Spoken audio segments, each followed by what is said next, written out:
បាទជំរាបសួរពុកម៉ែបងប្អូនទាំងអស់ជាទីគោរពបាទថ្ងៃនេះដែរខ្ញុំបានឈ្មោះរតនាតំណាងឲ្យក្រុមហ៊ុនអង្គរ Green បាទសូមចែករំលែកតាក់ទងទៅនឹងបទពិសោធន៍ទៅលើត្រួយទុរេនបាទដែលកសិករមួយចំនួនគាត់ខ្វះទៅលើបច្ចេកទេសទៅលើការថែទាំត្រួយបាទអញ្ចឹងបងប្អូនមើលតាក់ទងទូទៅ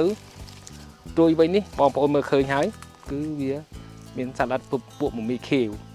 បាទអញ្ចឹងទូទៅគាត់ថែរក្សាត្រួយនេះអត់បានទេបើសិនជាបច្ចេកទេសរបស់យើងនៅពេលដែលពេចត្រួយមកគឺយើងប្រើប្រាស់ទៅលើផលិតផលដូចជា Dinopi គឺវាមានជំនាញទៅលើ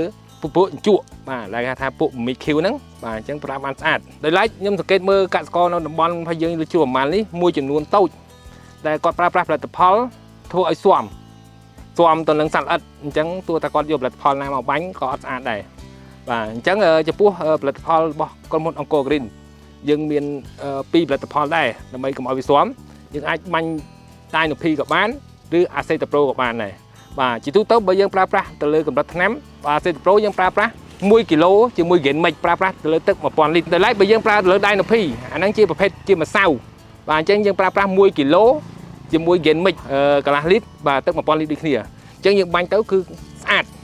100% បាទអញ្ចឹងម្ចាស់ចការមួយចំនួនដែលគាត់